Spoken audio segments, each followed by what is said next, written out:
Do you know how the average temperature is determined?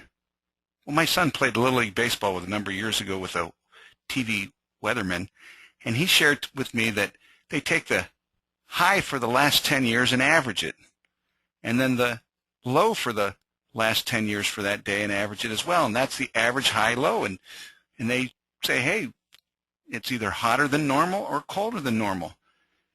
It's a moving average. Well, I'm not here to talk to you about the weather. I'm here to talk to you about the weather.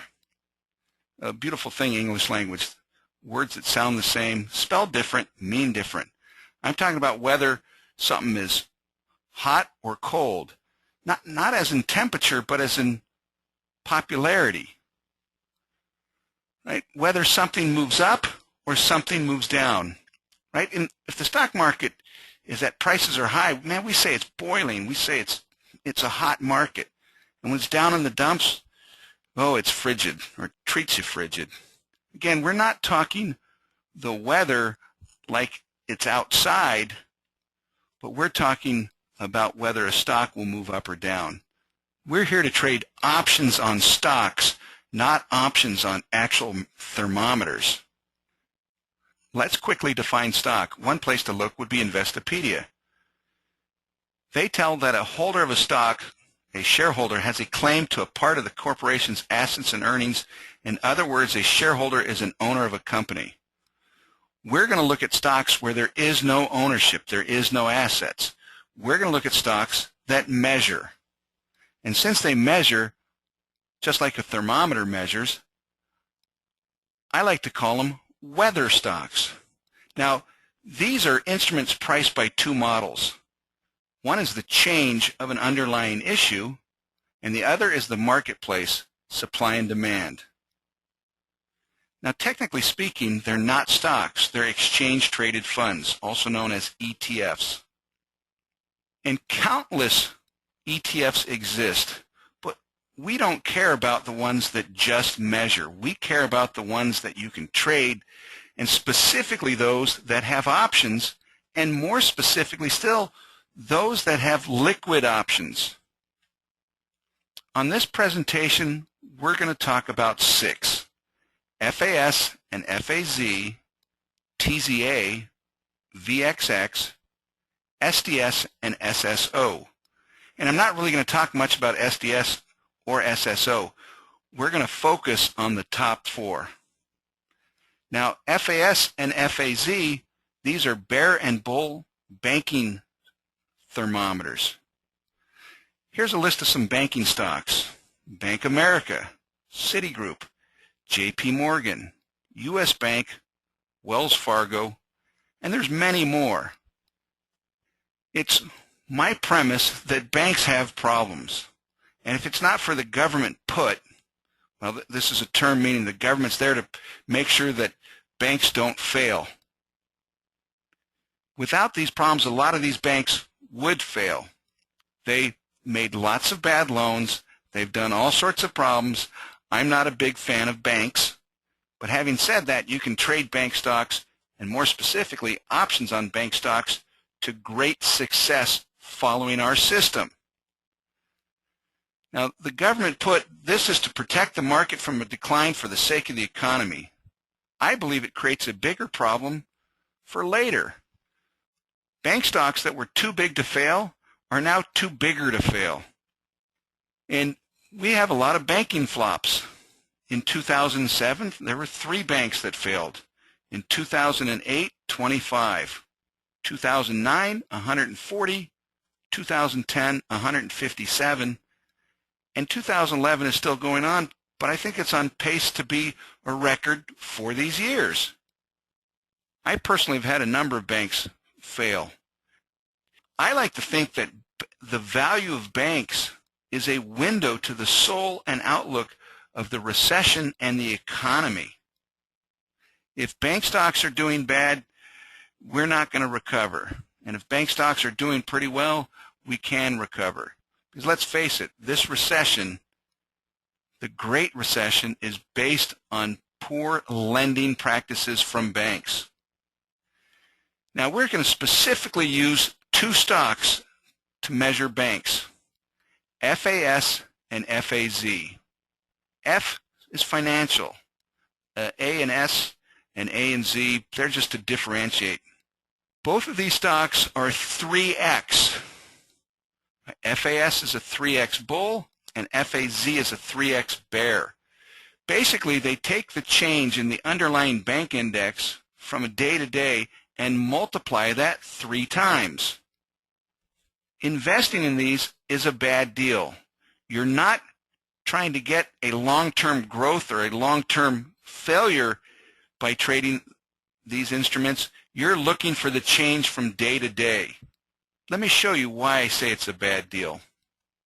You got to be a little bit good at math here, but there's no true tough concepts. So assuming we have X as a value, let's just call X $100. If the banking index is at 100 and it increases 20%, it would now go to 120. Well, if it decreased 20% from 120, it'd be down to 96. Or if it starts at 100, we'll call X 100, and it goes down 20%, it would go from 100 to 80. And if it went back up 20%, it would go up to 96. So a 20% move one day followed by a 20% move the opposite direction the other day doesn't get you back to where you start. And it only gets worse if the numbers are bigger.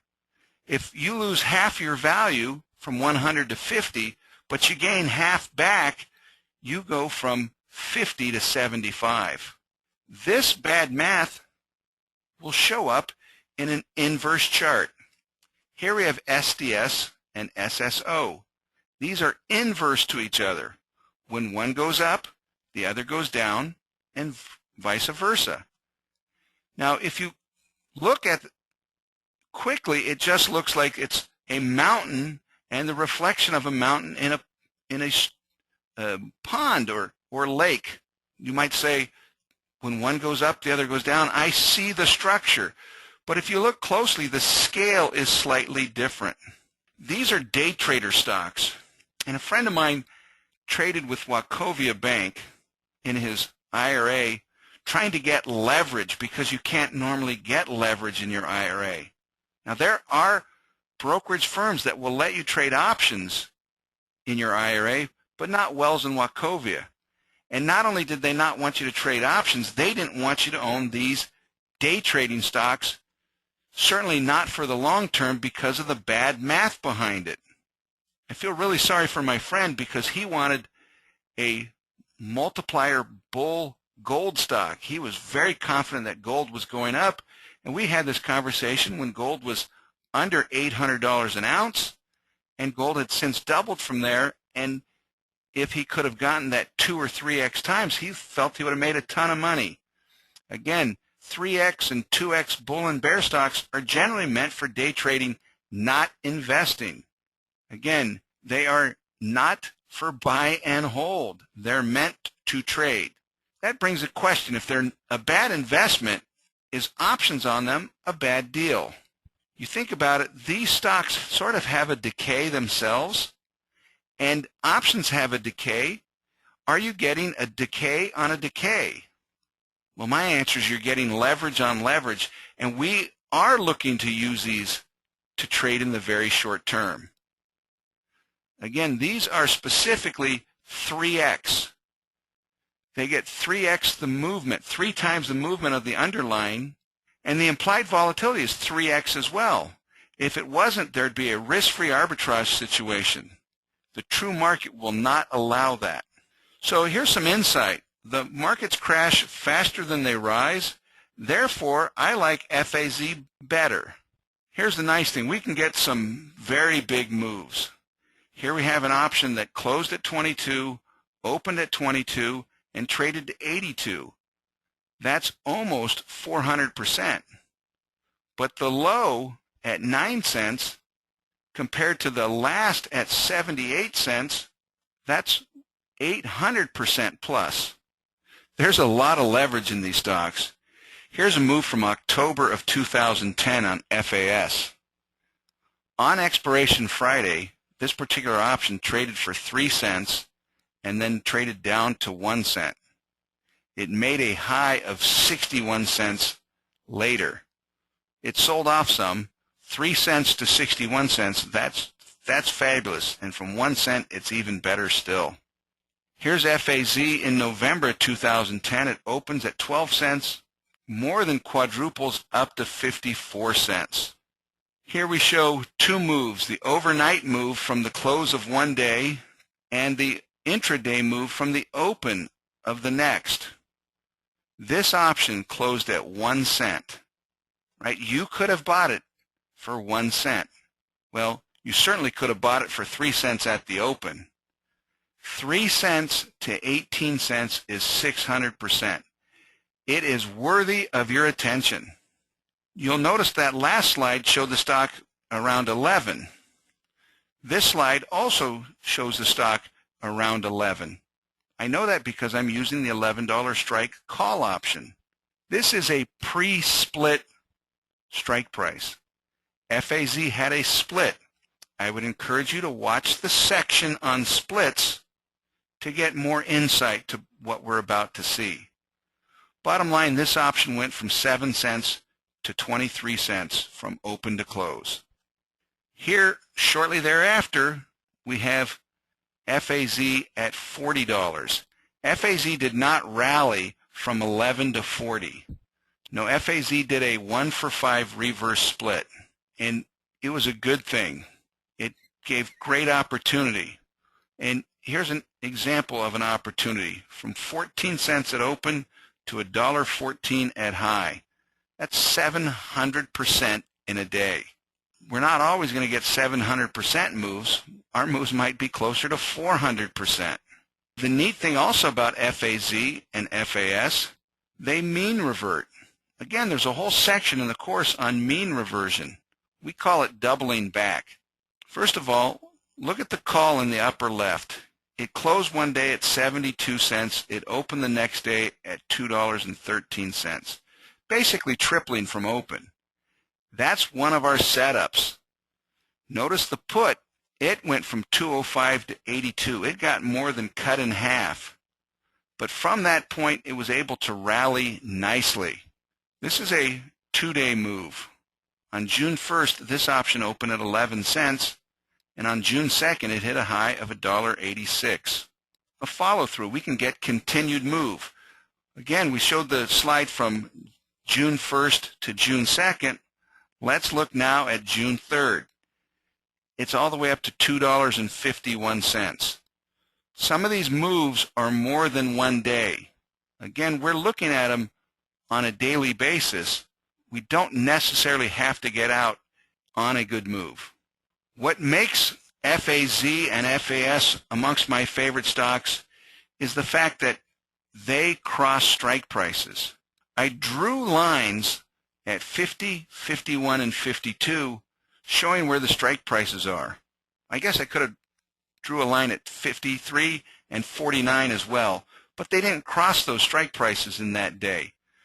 Again, this stock crossed strike prices, multiple strike prices in a day. Our system looks to buy an option that's slightly out of the money or near the money, that's out of the money when we buy it and in the money when we sell it.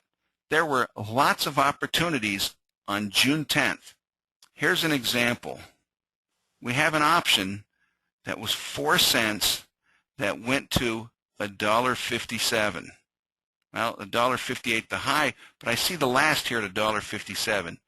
That's just pennies away from 4,000% in one day. $4 became more than $150.